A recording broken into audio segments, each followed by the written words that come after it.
Fundamental rights आज का topic है, जो कि पॉलिटी के सीरीज में नया टॉपिक आपके लिए अब नागरिकता के बाद यही है। संविधान के अनुच्छेदों के अनुसार भी फंडामेंटल राइट्स 11 के बाद है, 12 से 35। इसलिए आज का टॉपिक आपका फंडामेंटल राइट्स है, जिसे हम प्री कम मेंस के लेवल से पढ़ेंगे और आपको डिटेल वाइज इसको समझाने की कोशिश करेंगे। नमस्कार दोस्तों, मैं संतोष कुमार झा आप सबका स्वागत करता हूं निश्चय पॉइंट के यूट्यूब चैनल पर। जैसा कि हम लोगों ने पहले से निर्णय लिया था कि हम फंडामेंटल राइट्स, मूल अधिकार से संबंधित जो होंगे नेक्स्ट सिटीजनशिप के बाद पढ़ेंगे, और पॉलिटी की इसी सीरीज को आपके लिए बनाते रहेंगे। आपका प्यार और सहयोग मिलता रहे, बस इसी के आशा के साथ आप आज देखें फंडामेंटल राइट्स को किस तरह से कंप्लीट करना है कम्पिटिटिव एग्ज़ाम को मद्देनजर रखते हुए, और सभी प्रतियोगी परीक्षाओं में आने वाले उन प्रश्नों को जो फंडामेंटल राइट्स से संबंधित होते हैं उन्हें किसी भी तरीके से लीव ना हो पाए, स्किप ना हो पाए, वो कोई भी ऐसा क्वेश्चन ना हो जो आपके मेमोराइज से बाहर हो। इस तरह का डिज़ाइन करके इस क्लास को लाया गया है। हम शुरुआत में आपको 2 पार्ट में इसको बता रहे हैं। 2 पार्ट का मतलब ये है कि फंडामेंटल राइट्स कौन कौन से हैं, वो बेसिक है, वो बुक से भी आप पढ़ सकते हैं, मेमोराइज भी कर सकते हैं। उनके बारे में पहले हम डिस्कस कर लेते हैं। उसके बाद कुछ पृष्ठभूमि देखेंगे और राइट्स कैसे आया, कहाँ से अधिकार वर्ड्स का सबसे पहले ऑर्गन है, कहाँ से उद्गम हुआ है, ये चीज़ों को भी हम देखेंगे। तो आइए स्टार्ट करते हैं। फंडामेंटल राइट्स संविधान के भाग पार्ट 3 में है। आर्टिकल अगर देखते हैं तो आर्टिकल 12 से 35 तक, 35 तक, आर्टिकल 12 से 35 तक फंडामेंटल राइट्स के पूरे प्रावधान आपको देखने को मिलते हैं, जिसमें आर्टिकल टू अकॉर्डिंग आर्टिकल में सभी को बांटा गया है। 6 मूल रूप से मूल अधिकार हैं, जो 6 अधिकार हमें पढ़ने हैं, उससे संबंधित प्रश्न आते हैं। हर प्रतियोगी परीक्षाओं में उससे संबंधित कूट वाले प्रश्न और बेसिक प्रश्न भी बनते हैं। पहले उसे हम देखेंगे, उसके बाद आगे चलेंगे। अगर हम आर्टिकल 12 की बात करते हैं, आर्टिकल 12 अगर हम देखते हैं तो इसमें डिफिनीशन दिया है, राज्य की परिभाषा दी गई है। राज्य आप किसे कहेंगे, सबसे पहले तो ये एक इस तरीके से अगर इसको समझा जाए तो सिंपल लैंग्वेज में पूरे फंडामेंटल राइट्स को हमें समझना है, किताबी लैंग्वेज से हमें दूर रहना है, और उन चीज़ों को जो किताब में ऐसे शब्द हैं जिन्हें हम पूरी तरीके से नहीं कर पाते हैं, या उन शब्दों का सही से हमें अर्थ नहीं पता होता है, उसे हमें फंडामेंटल राइट्स में समझना बहुत ही आवश्यक है। सबसे पहले राज्य की परिभाषा क्या है ये समझ लीजिए। देश के अंदर, राष्ट्र के अंदर संसद, विधानसभा या विधानमंडल आप लिख लें, क्योंकि विधानमंडल के 2 पार्ट होते हैं, विधानसभा और जिस राज्य में विधान परिषद होती है विधान परिषद। संसद, विधानमंडल, इसके बाद जो भी आपके सरकारी क्षेत्र जैसे नगर पालिका, ग्राम पंचायत एवं जो सरकार के अधीन या सरकार के उपक्रम हैं, उन्हें हम राज्य की श्रेणी में रखते हैं। यानी राज्य क्या है? संसद है, विधानमंडल है, नगर पालिका, नगर पंचायत, ग्राम पंचायत एवं सरकार के अधीन वो आने वाले सारे उपक्रम राज्य कहलाते हैं। राज्य की परिभाषा बहुत ही सिंपल तरीके से आपको ऐसे समझनी है कि जिस पर सरकार का अधिकार होता है वो पूरा, और हम भारत के लोग, ये सभी लोग राज्य के अंदर, राज्य की सीमा, राज्य के दायरे में आते हैं, और हमें ही इन्हीं चीज़ों को राज्य कहा जाता है। बस इतनी चीज़ें इसमें दी गई है। आप जब राज्य की परिभाषा को स्पष्ट रूप से देखते हुए आते हैं तो आगे बढ़ते हुए आप देखेंगे कि अनुच्छेद 13 है, आर्टिकल 13 है। आर्टिकल 13 सबसे इम्पॉर्टेंट है। जब क्वेश्चन आपको थोड़ा सा मूव करके घुमा के पूछता है तो आपको सबसे ज़्यादा परेशान आर्टिकल 13 करता है। आर्टिकल 13 में है असंगत मूल अधिकार से असंगत विधियाँ। आप इसको पूरा लिख लीजिएगा। मूल अधिकार से असंगत विधियों का क्या कर सकते हैं? सुप्रीम कोर्ट के पास अधिकार है न्यायिक समीक्षा करने का, न्यायिक पुनरावलोकन करने का। अनुच्छेद 32 में भी आपका मूल अधिकार का हनन होता है तो आप सुप्रीम कोर्ट या हाई कोर्ट, अनुच्छेद 32 का प्रयोग करके सुप्रीम कोर्ट, और अनुच्छेद 226 का प्रयोग करके आर्टिकल 226 का प्रयोग करके आप हाई कोर्ट जा सकते हैं। हाई कोर्ट के लिए 226 है, सुप्रीम कोर्ट के लिए अनुच्छेद 32 है। न्यायिक पुनरावलोकन की बात इसमें कही गई है। 13 में ये है कि कोई भी मूल अधिकार यदि बनता है और उस मूल अधिकार को या किसी मूल अधिकार में संशोधन किया जाता है तो सुप्रीम कोर्ट को यानी उच्चतम न्यायालय को यह अधिकार प्राप्त है अनुच्छेद 13 के अंतर्गत कि उस मूल अधिकार के जो बने हुए हों या संशोधन किए गए हों उसकी समीक्षा करके उस स्तर तक जहां तक उस विधि में मूल अधिकार से असंगत या मूल अधिकार को किसी भी तरह से प्रभावित करने वाले कानून बने हों उसको शून्य करार या शून्य या अवैध कह सकते हैं कि उसको रद्द करने की शक्ति प्राप्त है समीक्षा करने के बाद। ये अनुच्छेद 13 में है। मुख्य रूप से मूल अधिकार के सारे प्रावधान अनुच्छेद 14 से शुरू होते हैं, आर्टिकल 14 से, जिसमें सबसे पहले समानता का अधिकार है, राइट टू इक्वालिटी। समानता का अधिकार में आपको वो सारे अधिकार प्राप्त हैं जो भारत के नागरिक को पूरी रूप से प्राप्त है। इसमें भी हम आपको बताएंगे भारत के नागरिक को कुछ अधिकार प्राप्त हैं, कुछ अधिकार भारत के व्यक्ति को प्राप्त है। व्यक्ति और नागरिक में फर्क क्या है वो भी अभी आगे हम डिस्कस करेंगे। एक क्रम से इसको देखते हुए चलें तो आपको ये क्लियर होता जाएगा। आर्टिकल 14 समता का अधिकार है। समता का अधिकार को यदि आप एक ओवरऑल अधिकार में लिखेंगे तो समता का अधिकार 14 से 18 तक है, लेकिन 14 में समता का अधिकार दिया गया है। इसका सीधा सा मतलब है कि विधि के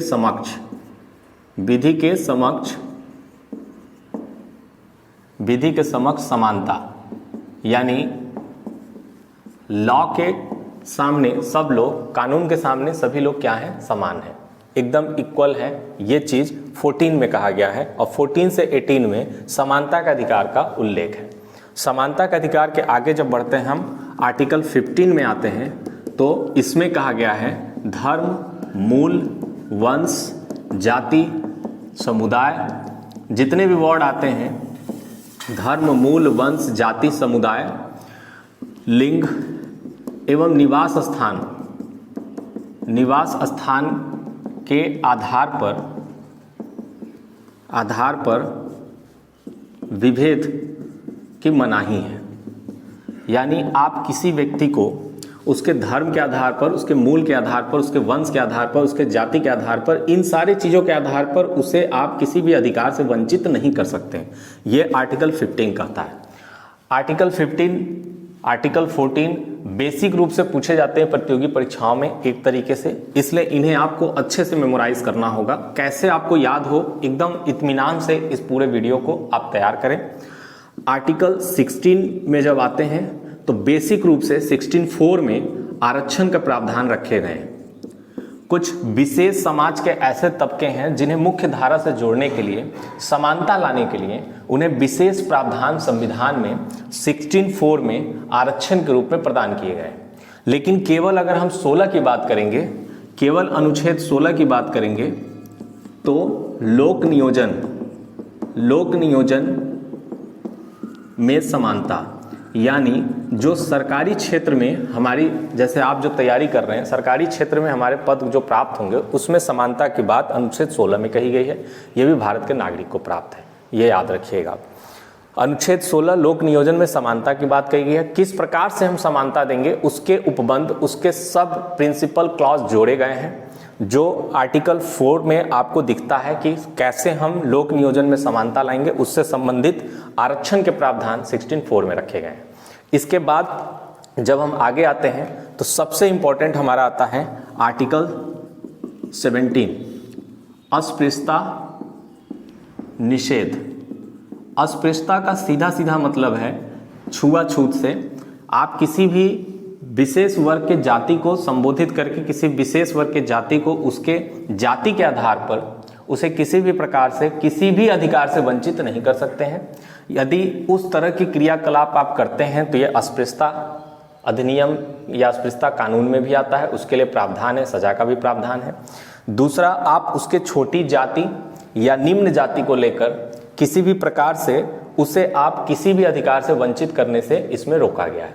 अस्पृश्यता का सिद्धांत भी इसे कहते हैं, अस्पृश्यता निषेध कानून भी कहते हैं, जिसका विवरण आर्टिकल 17 में है। ये बार बार प्रश्न देखने को आपको प्रतियोगी परीक्षाओं में मिलता है कि निम्नलिखित में से किस आर्टिकल में अस्पृश्यता के सिद्धांत या अस्पृश्यता के निषेध का वर्णन मिलता है। इसके बाद जब हम आते हैं तो आर्टिकल 18 है। आर्टिकल 18 में उपाधियों का अंत है, उपाधियों का अंत है आर्टिकल 18 में। आर्टिकल 18 हमें ये कहता है कि कुछ विशेष वर्ग को छोड़कर किसी भी व्यक्ति के नाम के आगे किसी विशेष प्रकार के उपाधि लगाना संभव नहीं है, जिसका रोक किया गया है, ये आपके अधिकार में नहीं है।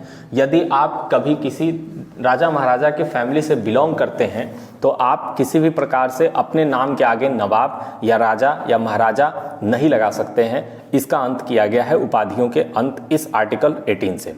आर्टिकल 18 में जब आप आगे बढ़ते हैं तो देखते हैं कुछ विशेष वर्ग को इसमें छूट प्रदान की गई है, जिसमें सेना के अधिकारी हैं, चिकित्सक हैं, वकील हैं, कुछ ऐसे जो पीएचडी होल्डर होंगे, डायरेक्टरेट की उपाधि लिए होंगे, वो हैं। वो अपने नाम के आगे जब तक वो कार्यरत हैं अपने पद पर, अपने क्रियाकलाप को करते हैं, तब तक भी वो अपने नाम के आगे अपने उन चीज़ों को लगा सकते हैं। जैसे डॉक्टर लगा सकते हैं।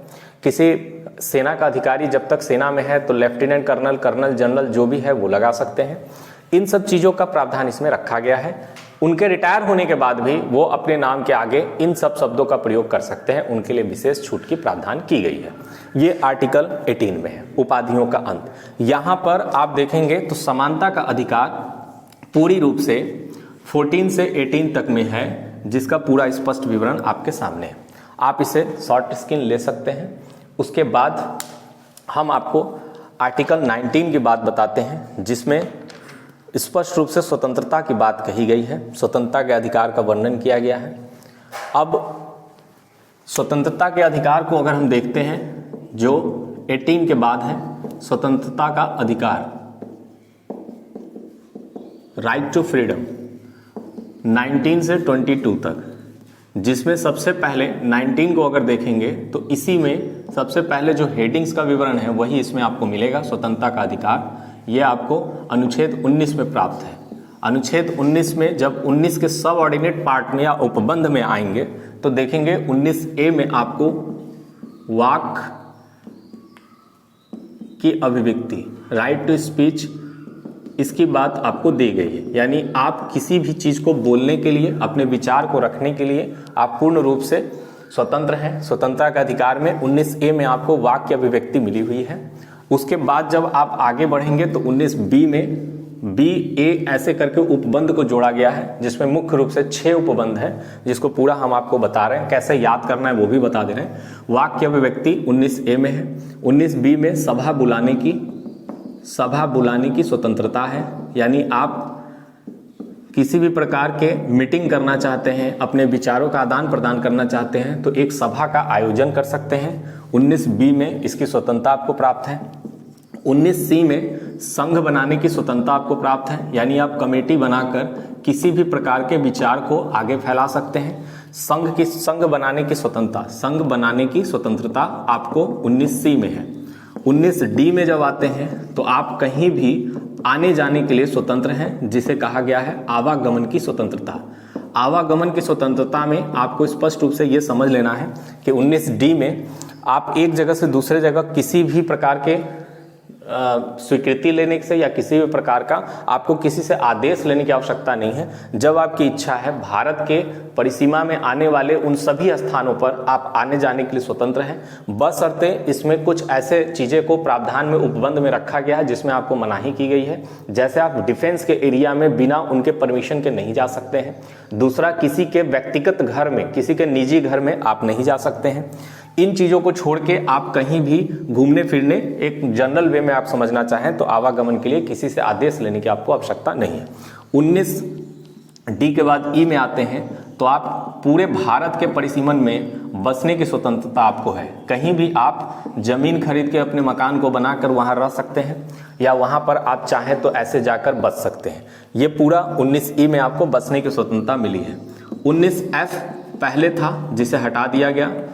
संपत्ति का अधिकार, आपको पता होगा, राइट टू प्रॉपर्टी, संपत्ति का अधिकार को हटा दिया गया है। संपत्ति का अधिकार आपको पूरे आर्टिकल में 12 से 35 में एक आर्टिकल 31 में भी मिलता और 19F में भी।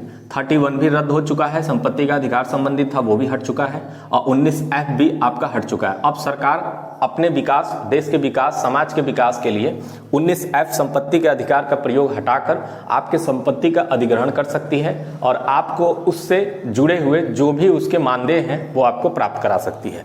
19F में संपत्ति का अधिकार है। 19G में जब जाएंगे तो जीविका उपार्जन की स्वतंत्रता है। जीविका उपार्जन की स्वतंत्रता 19G में है, यानी आप किसी भी प्रकार के व्यवसाय को कर सकते हैं और अपनी जीविका को चलाने के लिए किसी भी प्रकार के एक व्यापार को स्थायित्व कर सकते हैं, व्यापार को चला सकते हैं। ये सारा चीज आपको 19G में मिला है। इसे स्पष्ट रूप से आपको समझना पड़ेगा। ये क्वेश्चंस आपके प्री में देखने को मिलेंगे। जब आप इसको करने के लिए, अपने मेमोराइज करने के लिए आए तो वाक्य अभिव्यक्ति को आप ए वाक मतलब होता है जागना, इंग्लिश में वाक, ए वाक, ऐसे आप कोऑर्डिनेट कर लें। ए पहला वर्ड आ रहा है तो 19A में, बुलाने से B में, सभा बुलाना और कहीं बुलाना वर्ड यूज नहीं हुआ है तो बुलाने वाली बात जहां है तो B में है, सभा बुलाना। संघ की स्वतंत्रता, संघ का अंग्रेजी होता है कमेटी, कमेटी C से स्टार्ट होता है तो C में संघ की स्वतंत्रता। आवागमन, आवागमन का मतलब एक व्यक्ति एक स्थान से दूसरे स्थान पे जाएगा बिना डोले हुए नहीं, यानी इधर उधर डोलना। आवागमन का मतलब इधर उधर डोलना, मतलब D। 19D बसने की स्वतंत्रता, बसने की अंग्रेजी होती है एस्टेब्लिशमेंट, ई से स्टार्ट हो रहा है इसलिए बसने की स्वतंत्रता मतलब एस्टेब्लिशमेंट, यानी 19E। F जो अब नहीं रहा ये फॉल्स है इसलिए F संपत्ति का अधिकार, G से जीविका उपार्जन। इस तरह से आप इसको चाहें तो पूरे अच्छे तरीके से मेमोराइज कर सकते हैं। इस क्रम में हम आगे देखेंगे।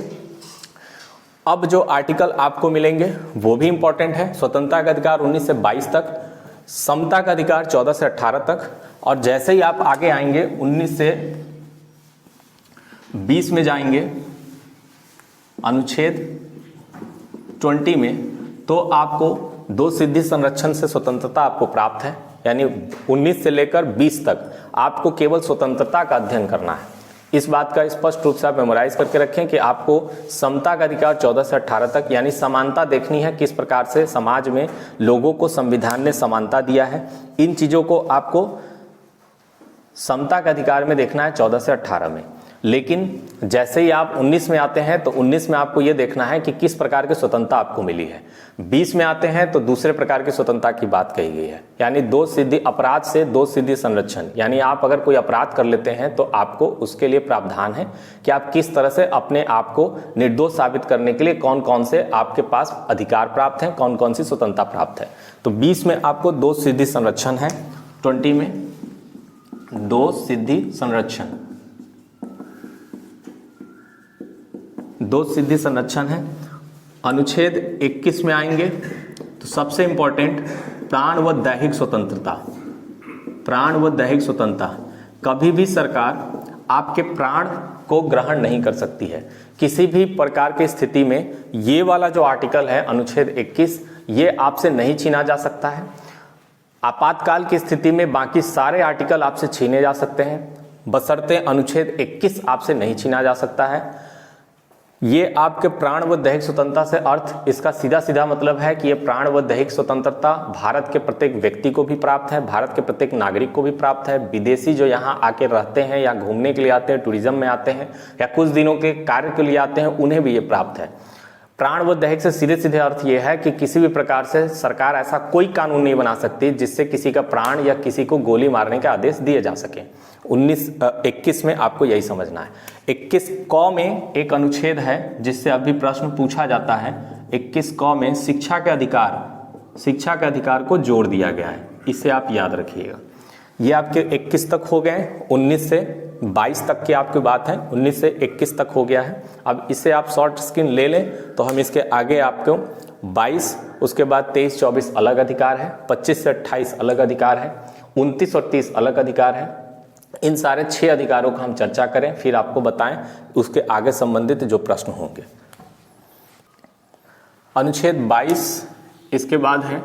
अनुच्छेद 22 में जब आप देखते हैं तो मेन अनुच्छेद 22 में यह है कि गिरफ्तारी जो आपकी होगी, गिरफ्तारी से संबंधित उन प्रावधानों को रखा गया है जिसमें कुछ ऐसी दशाएं हैं जिसमें आप संरक्षण प्राप्त कर सकते हैं।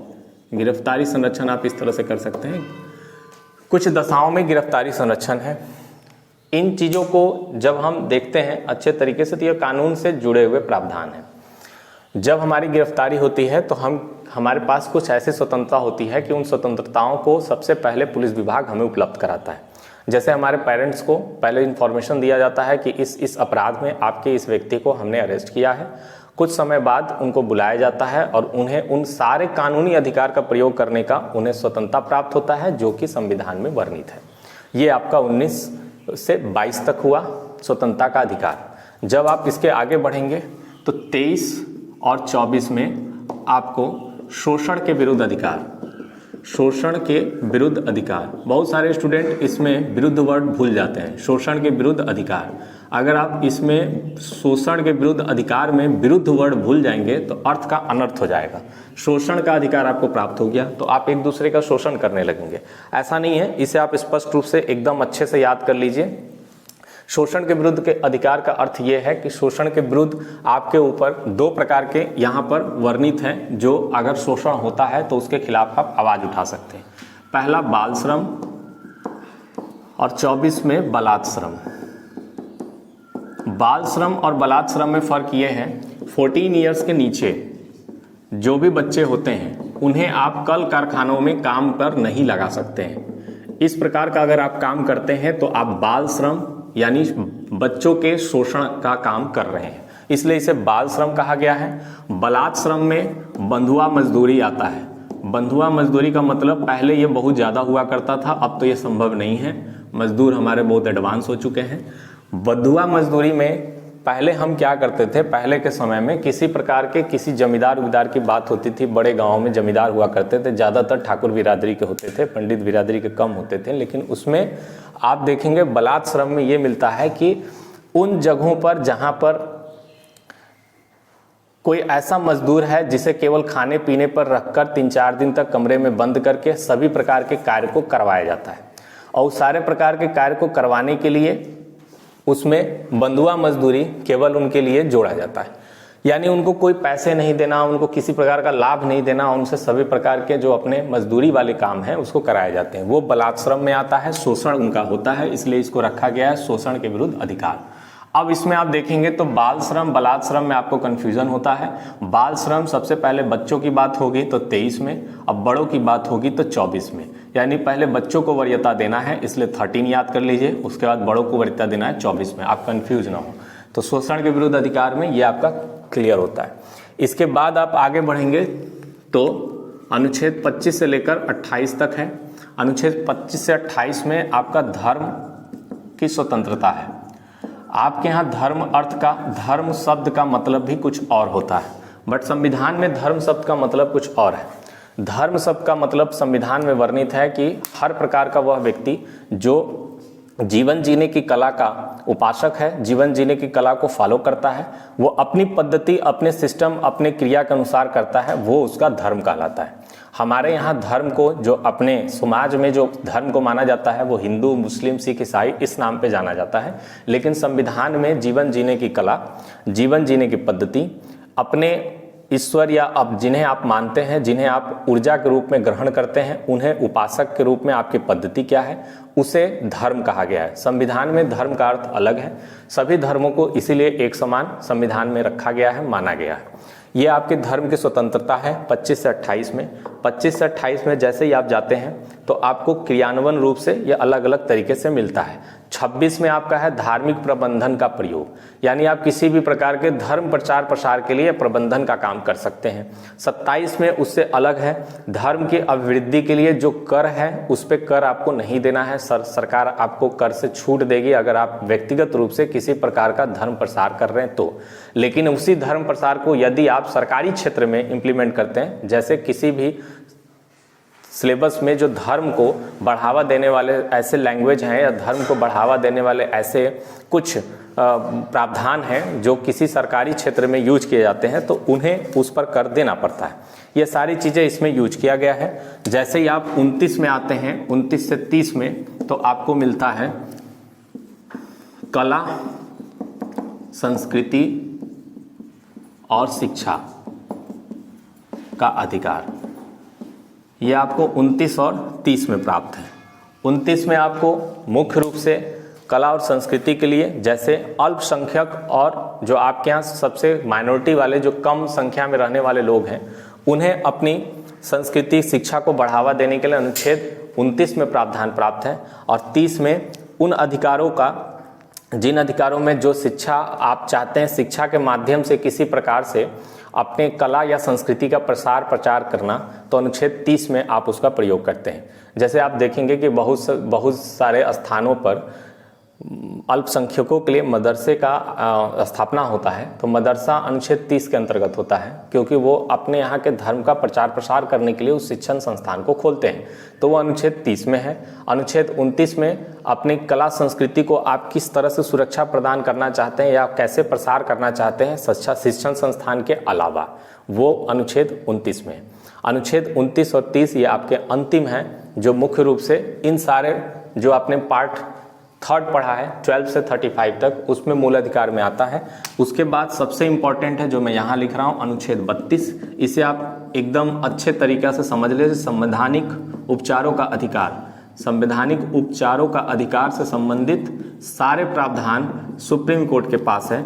यदि आपके मूल अधिकार का हनन होता है, मूल अधिकार का हनन का मतलब यह मूल अधिकार जो आपको प्राप्त हैं उनको आपको किसी प्रकार से आपसे लिया जाता है या उस पर किसी प्रकार का मनाही की जाती है, तो आप सुप्रीम कोर्ट के पास अनुच्छेद 32 का प्रयोग करके जा सकते हैं और अपनी याचिका दायर कर सकते हैं। यदि आपके पास धन या व्यय करने का साधन है तो आप कर सकते हैं। यदि आपके पास उस मुकदमे को लड़ने के लिए धन या व्यय करने का साधन नहीं है, तो आप संविधान के इस अनुच्छेद का प्रयोग करके सुप्रीम कोर्ट आपको वहां पर धन और व्यय करने के उन साधनों को उपलब्ध कराता है। यानी अनुच्छेद 32 सुप्रीम कोर्ट को संबंधित है। इसी आर्टिकल का प्रयोग करना मूल अधिकार के हनन का अगर हो रहा हो और सुप्रीम कोर्ट न जाने की शक्ति नहीं है, तो आर्टिकल 226 अनुच्छेद 226 का प्रयोग करके आप चाहें तो हाई कोर्ट भी जा सकते हैं। यानी हाई कोर्ट में याचिका दायर करने की जो आर्टिकल है वो 226 है, और सुप्रीम कोर्ट में आर्टिकल जो आप मूल अधिकार से संबंधित याचिका दायर करने की शक्ति है वो अनुच्छेद 32 में है। ये सारे जितने भी फंडामेंटल राइट्स के टॉपिक थे वो यहाँ पर आपके कंप्लीट होते हैं। ये प्री के मद्देनजर सबसे इंपॉर्टेंट है। इसी में हम आपको मिक्स कर दे रहे हैं, कुछ वीडियोस लंबा बनेगा लेकिन इसी में हम आपको मिक्स कर दे रहे हैं कि कैसे हम सबसे पहले ऑर्गेन हुआ था, कहाँ से फंडामेंटल राइट्स या राइट्स वर्ड आया था, अधिकार। तो सबसे पहले आप देखेंगे तो 1215 में ब्रिटेन के सिवा कोई समझदार देश पहले था ही नहीं, तो आप कल्पना भी ना करें। तो ब्रिटेन में 1215 में सबसे पहले मैग्ना कार्टा लाया गया। मैग्ना कार्टा का अर्थ होता है अधिकार। आप कहीं भी पॉलिटी में मैग्ना कार्टा अगर देखें या समझें तो आप समझ जाए मैग्ना कार्टा कोई बहुत बड़ा तोप नहीं है। मैग्ना कार्टा का मतलब है अधिकार, यानी मैग्ना कार्टा पत्र, अधिकार पत्र उसको हिंदी में बोला जाता है। मैग्ना कार्टा 1215 में ब्रिटेन के शासक ने लाया और अपने अनुसार कुछ चीज़ों को उसमें रखा। जनता ने विद्रोह किया कि हमें कुछ अधिकार चाहिए, तो सबसे पहले राइट्स वर्ड यानी अधिकार जो शब्द है वो 1215 में ब्रिटेन के शासक के द्वारा आया था, जिसकी उत्पत्ति हुई थी। 1215 में उन्होंने कुछ 3 तरह के आर्टिकल, 3 तरह के अधिकार का वर्णन किया, जिसमें पहला अधिकार था नेचुरल,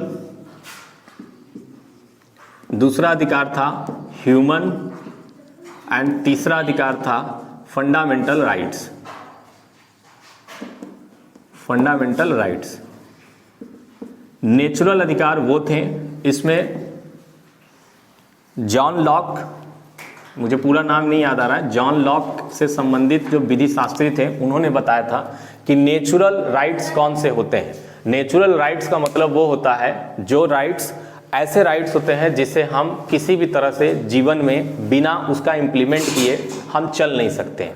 फॉर एग्जाम्पल यदि आप कहें तो राइट्स नेचुरल को अगर देखेंगे तो 16th सेंचुरी में सबसे पहले जॉन लॉक के द्वारा लाया गया था, जिसे बताया गया कि नेचुरल राइट्स को कभी भी सरकार नहीं ले सकती है। सबसे बड़ा फर्क बाकी राइट्स में और नेचुरल राइट्स में यानी प्राकृतिक अधिकार, हिंदी में प्राकृतिक अधिकार मतलब है प्राकृतिक अधिकार को किसी भी दशा में सरकार नहीं ले सकती है। इसका मतलब सीधे सीधे है कि ऐसा कौन सा अधिकार है जिसे सरकार नहीं ले सकती है। तो सबसे पहले लाइफ, दूसरा लिबर्टी और तीसरा प्रॉपर्टी। ये तीन ऐसे अधिकार हैं जिसे नेचुरल राइट्स के अंदर रखा गया है। लाइफ मतलब जीवन, लिबर्टी मतलब गरिमा, समृद्धि और प्रॉपर्टी मतलब संपत्ति। इन तीनों को कभी भी कोई भी सरकार नहीं ले सकती है। जॉन लॉक के द्वारा ये दिया गया 1215 में ब्रिटेन के मैग्ना कार्टा के बाद 16th सेंचुरी में इसको इंट्रोड्यूस किया गया है, जो जॉन लॉक के द्वारा किया गया था। नेचुरल राइट्स के बारे में उन्होंने बताया था। इसके बाद जब हम आते हैं तो ह्यूमन राइट्स। नेचुरल राइट्स और ह्यूमन राइट्स में फर्क बस इतना है कि इनके अलावा भी ह्यूमन राइट्स में कुछ ऐसे प्रावधान होते हैं जो इंप्लीमेंट किए गए थे। ये कहां से आया है ह्यूमन राइट्स, तो इसका स्पष्ट रूप से बात समझ लीजिए। संयुक्त राष्ट्र संघ के द्वारा अगस्त महीने में 1948 में 1948 में अगस्त में एक डिक्लेरेशन किया गया था, एक घोषणा किया गया था जिसे यूएन डिक्लेरेशन कहा गया। उस डिक्लेरेशन में बताया गया था कि ह्यूमन से संबंधित मानव, जो भी इस पृथ्वी पर मानव है, उसको हम निम्न प्रकार के अधिकार देंगे, जिसमें कुछ हमारे मूल अधिकार भी हैं, जैसे प्राण व देह की स्वतंत्रता डिक्लेरेशन में है, और भी बहुत सारे हैं। जितने हमारे मूल अधिकार हैं 6, वो टोटल है। बार बार प्रश्न आपको अच्छे एग्जाम में, स्टेट पीसीएस में, यूपीएससी में इससे आपको देखने को मिलता है। यही आगे जाके आपका बना है ह्यूमन राइट्स। आप इसका पढ़ चुके हैं, मैं लिंक में, इसका डिस्क्रिप्शन में लिंक दे दूंगा, जिसे आप अच्छे से देख लीजिएगा। ह्यूमन राइट्स मैंने पढ़ाया है। ह्यूमन राइट्स से संबंधित जितने प्रावधान हैं वो यूएन से डिक्लेरेशन में है। International human rights, international human rights का मतलब यूएन के द्वारा जो दिए गए ह्यूमन राइट्स के प्रावधान है वो हुआ। नेशनल ह्यूमन राइट्स जो भारत ने खुद बनाया है अपने यहाँ के मानव जाति को उपलब्ध कराने के लिए, वो हुआ। तो इसमें ह्यूमन राइट्स हमारे यहाँ भी है। इसका एक आयोग है, इसके बारे में पूरा स्पष्ट रूप से मैंने बताया है। इसके सदस्य कौन होते हैं, इसका अध्यक्ष कौन होता है, कौन इसे रेगुलेट करता है, क्या क्या काम करता है, ये सारे विवरण मैंने बताए हैं। इससे संबंधित आपको बार बार प्रश्न देखने को मिलता है।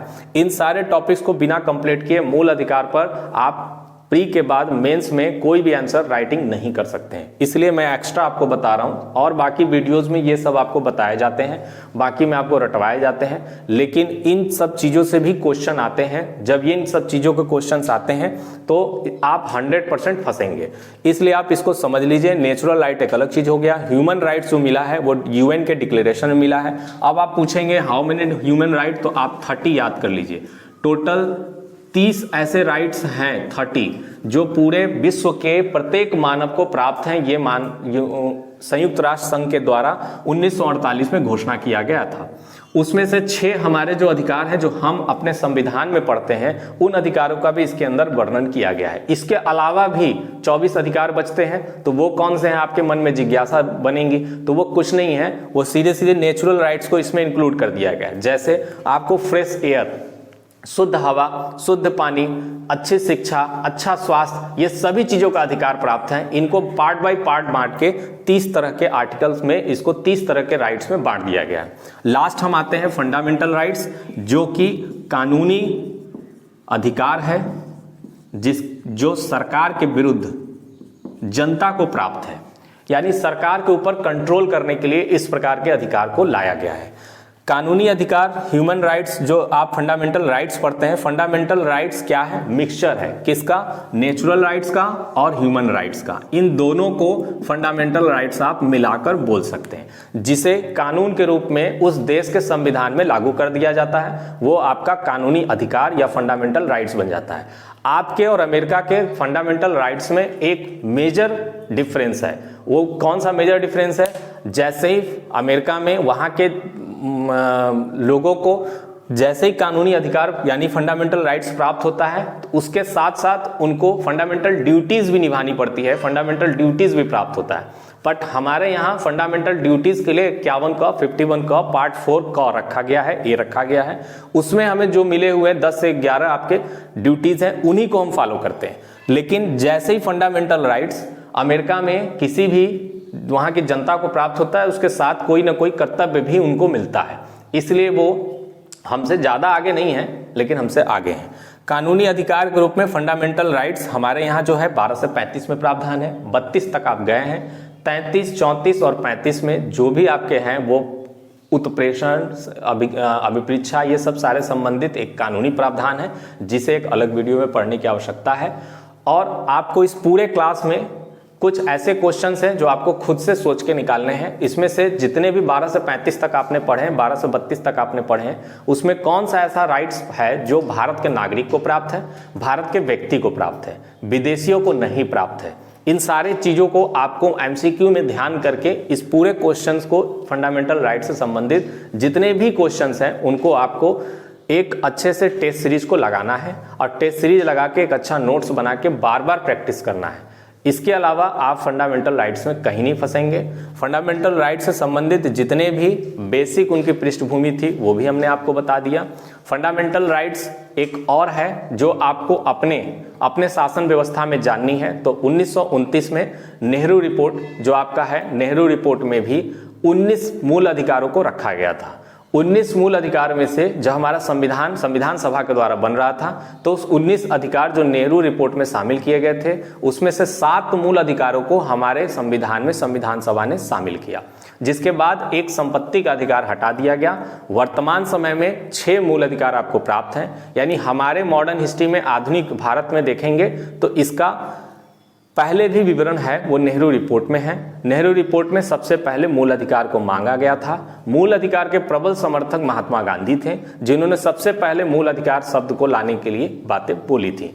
इन सारे चीजों को बताने के बाद जो फैक्ट्स थे इनको आप अच्छे तरीके से मेमोराइज करें, एक अच्छा नोट्स बनाएं और एमसीक्यू दें। इसी शुभकामना के साथ मैं संतोष कुमार झा आप सबका धन्यवाद देता हूं।